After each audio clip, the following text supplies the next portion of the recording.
Hello बच्चों, I am Rashmi your maths teacher. तो ये इंटीग्रेशन का जो ये क्वेश्चन है, ये देखो अल्टरनेट ईयर्स में आया हुआ है। 11 में आया, 13 में आया, 14 में आया, देन 18 में आया, 20 में आया। तो अब मे बी ये 2023 में भी आ सकता है। और ये 4 मार्कर 5 मार्कर का आपका यहाँ पर क्वेश्चन है। तो ये आपको कैसे सॉल्व करना है, तो ये आपका डेफिनेट इंटीग्रल है, क्योंकि यहाँ पे आपको लिमिट दी हुई। डेफिनेट इंटीग्रल में प्लस सी नहीं आता, ये समझने वाली बात है। अब इस क्वेश्चन को यहाँ पे कैसे करेंगे, तो इसको मैं मैथड ऑफ सब्सटीट्यूशन से करूंगी कि मैं डिनोमिनेटर में कुछ ऐसा लेकर के आऊंगी कि जिसका डिफरेंशिएशन ऊपर यहाँ पर मौजूद हो। तो मुझे पता है कि sign x plus cos x जो है वो किसका डिफरेंशिएशन करने से आता है। तो sine x plus cos x जो है वो sign x minus cos x का डिफरेंशिएशन अगर आप करोगे तो ये टर्म आपकी यहाँ पे आ जाएगी। तो मुझे डिनोमिनेटर में कुछ भी करके sign x minus cos x लेकर आना है। तो इसमें ये साइन 2x मेरी यहाँ पर हेल्प करेगा। तो हम इस डिनोमिनेटर को सॉल्व करते हैं और ये वाली टर्म उसमें ले करके आते हैं। तो मैं सबसे पहले यहाँ पे देखती हूँ, देखो मुझे साइन 2x से लेकर आना है। तो मैंने साइन 2x लिखा। तो साइन 2x क्या होता है, 2 साइन एक्स कॉस एक्स होता है। तो ये तो 2 साइन एक्स कॉस एक्स हो गया। ये टर्म तो हमारी आई नहीं। अब इसको बनाने के लिए मुझे यहाँ पे क्या करना पड़ेगा, एक +1 करना पड़ेगा और 1 माइनस करना पड़ेगा। ठीक है, बाकी की टर्म एज इट इज। तो इस तरह से हम यहाँ पे कर सकते हैं। तो ये 2 साइन एक्स कॉस एक्स हो गया। अब इस 1 की जगह पे यहाँ पे मैं क्या कर सकती हूँ, sign square X plus cos square x रख सकते हैं। बट मुझे क्योंकि बीच में माइनस का साइन लेकर के आना है, तो इस प्लस के साइन को हटाना है। तो मैं यहाँ से माइनस कॉमन ले लेती हूँ। तो ये 1 minus 2 sine x cos X हो जाएगा। तो दिमाग में हम अगर सोच के स्ट्रेटेजी बना के चलेंगे तो आप इजीली कर पाओगे। भाई मुझे ये चाहिए, तो ये बिल्कुल यहाँ नेगेटिव का साइन 2ab के पास नेगेटिव का साइन आएगा तभी यहाँ पर होगा। अब यहाँ पे देखो ये 1 हो गया, ये माइनस हो गया। 1 की जगह मैंने लिखा यहाँ पर sine square X plus cos square X minus 2 sine X कितना हो गया, कॉस एक्स हो गया।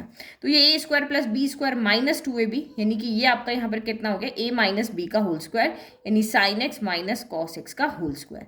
तो इस साइन 2x की जगह पे अब मैं ये रख दूंगी। तो ये चीज़ डिनोमिनेटर में जब मिल गई है, तो अब हम इसको टी लेट करके और मेथड सब्स्टिट्यूशन से sine x plus d cos x d x equal to आपका डी टी हो जाएगा।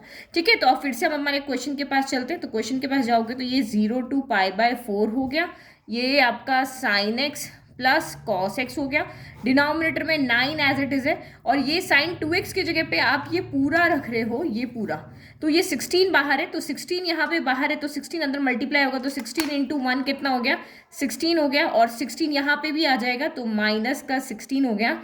और ये मैंने एक स्टेप यहाँ पे कम कर दिया ना, मैंने ब्रैकेट को खोल दिया, तो ये आ जाएगा। तो 16 + 9 आपका यहाँ पर ऐड होके क्या हो जाएगा, 25 हो जाएगा। तो 0 to π/4 ऊपर क्या हो गया, sign x plus cos x divided by ये हो गया 25 minus 16 sign x minus cos x का होल स्क्वायर। तो मुझे मेथड ऑफ सब्स्टिट्यूशन से इसको सॉल्व करना था। ये सबसे इजी तरीका है इसको सॉल्व करने का। तो मैंने साइन 2x को sign x minus cos x में चेंज कर दिया। अब मैं इसको t ले लूंगी, तो ये पूरा dx इक्वल टू ये मिला के आपका dt हो जाएगा। तो अब हम यहाँ पे लिखते हैं let sine x minus cos x equal to t. तो साइन एक्स का डिफरेंशिएशन क्या होता है, साइन एक्स का डिफरेंशिएशन होता है आपका कॉस एक्स, और कॉस एक्स का माइनस साइन एक्स होता है। तो ये माइनस माइनस मिलके प्लस हो जाएगा। तो sine x plus cos x d x equal to आपका डी टी। प्लस में ऑर्डर मैटर नहीं करता है, इधर लिखो एक ही बात है। तो sine x plus cos x d x equal to d t हो जाएगा। अब आपके यहाँ पे लिमिट्स भी चेंज होगी, क्योंकि x अगर t में चेंज हुआ तो लिमिट x की थी, तो ये t में चेंज जाएगी।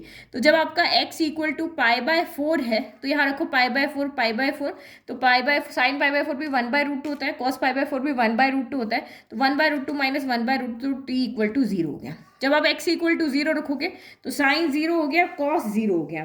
तो साइन 0 0, कॉस 0 1।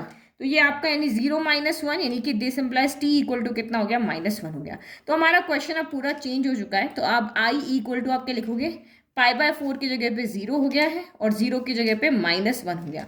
और sine x plus cos x d x equal to आपका कितना हो गया है, dt हो गया। और नीचे कितना हो गया, 25 माइनस 16, और इसको हमने t माना था तो ये t² हो गया। तो आपको लग रहा है ना, अब ये ईजी फॉर्मूला हो गया, 1/a² माइनस x²। बट यहाँ पे 16 नहीं होना चाहिए, तो हम यहाँ से क्या कर देते हैं, 16 को कॉमन ले लेते हैं। तो ये इक्वल टू हो गया i इक्वल टू 1/16 कॉमन ले लिया। तो इंटीग्रेशन ऑफ -1 to 0, तो ये आपका dt हो गया। और 16 इसके डिवाइड में आ जाएगा, तो ये 25/16 माइनस का टी स्क्वायर होगा। तो ये स्क्वायर की फॉर्म में, ये भी स्क्वायर की फॉर्म में होना चाहिए। तो ये आपका कितना हो गया 1/16 माइनस 120 dt। तो ये कितना हो जाएगा 5/4 का whole square minus t square. यानी कि अब आपको फॉर्मूला अगर याद है तो मैं तो अब भी मैं लिख लेती हूँ, ठीक है। तो ये हमारा फॉर्मूला है, ये आपको याद होना चाहिए, कल एग्जाम है आपका। तो ये हो गया 1/16 एज इट इज। अब ये लिखो 1/2 है, तो ये 1/2 हो गया, ए की जगह कौन है तो 5/4 हो गया, तो ये आपका 5/4 हो गया। अभी हमें लिमिट लगानी है, तो लिमिट हमारी इसी में लगी क्योंकि यहाँ तक तो कुछ था नहीं। तो ये लॉग हो गया a प्लस एक्स, तो ये आपका हो गया 5/4 प्लस टी हो गया, और नीचे 5/4 माइनस का टी हो गया। सी नहीं आएगा क्योंकि डेफिनेट इंटीग्रल लिमिट लगा हुआ है। 2 से आपका 4 कैंसिल हो गया 2 टाइम, 2 से 16 कैंसिल हो गया आपका 8 टाइम, तो 8 5 जा कितना हो गया 40 हो गया। तो ये 1/40 हो गया, और लिमिट हमारी -1 0 है। तो आप देखो लिमिट रखते हैं, upper limit minus lower limit होता है, तो ये लॉग हो गया। टी की जगह 0 रखोगे, ये भी 0 ये भी 0, ऊपर भी 5/4 नीचे भी 5/4, तो लॉग 1 हो गया। 5/4 से 5/4 कैंसिल, 1 बच गया। अब आप -1 रखो, तो यहाँ -1 रखा, यहाँ भी -1 रखा, तो ये पूरा आप जब ऐड करोगे तो ये 5/4 -1, तो एलसीएम लोगे तो कितना हो जाएगा 5 - 4, तो ये 1/4 होगा। और यहाँ पे -1 रखोगे तो ये प्लस हो जाएगा, तो ये 9 कितना हो जाएगा 4 हो जाएगा, 4 से 4 कैंसिल हो गया, तो ये लॉग कितना बच जाएगा 1/9 बच जाएगा, ठीक है। लॉग 1 की वैल्यू क्या होती है 0 होती है, तो यहाँ पे आपका सिर्फ क्या बचा माइनस का बचा, और ये लॉग 1/9 बचा। यहाँ तक लिख लिया तब भी आपका आंसर राइट है। बट इसको हम सॉल्व करते हैं। n log m होता है, लॉग n log m क्या होता है log m पावर n होता है, तो ये 1/40 एज इट इज, और ये लॉग क्या हो गया 1/9 की पावर -1 हो गया। तो -1 है तो हम इसको उल्टा कर लेंगे, तो ये हो गया 1/40 log 9 हो गया। This is your final answer. इतना क्वेश्चन आप पूरा सॉल्व करके आओगे तो आपको 4 मार्क 5 मार्क जितने मार्क का क्वेश्चन होगा, मैक्सिमम नंबर का ये क्वेश्चन आएगा, तो आपको फुल मार्क्स मिल जाएंगे। क्योंकि ये अल्टरनेट ईयर में आया तो मैंने सोचा मैं आपको बता दूं ताकि आपका जाने से पहले रिवीजन हो जाए। इसी तरीके मैं और क्वेश्चन लेकर आ रही हूँ जो आपके अभी 10 सालों में कम से कम 5 से 6 बार आए हुए हैं। All the best for your exam.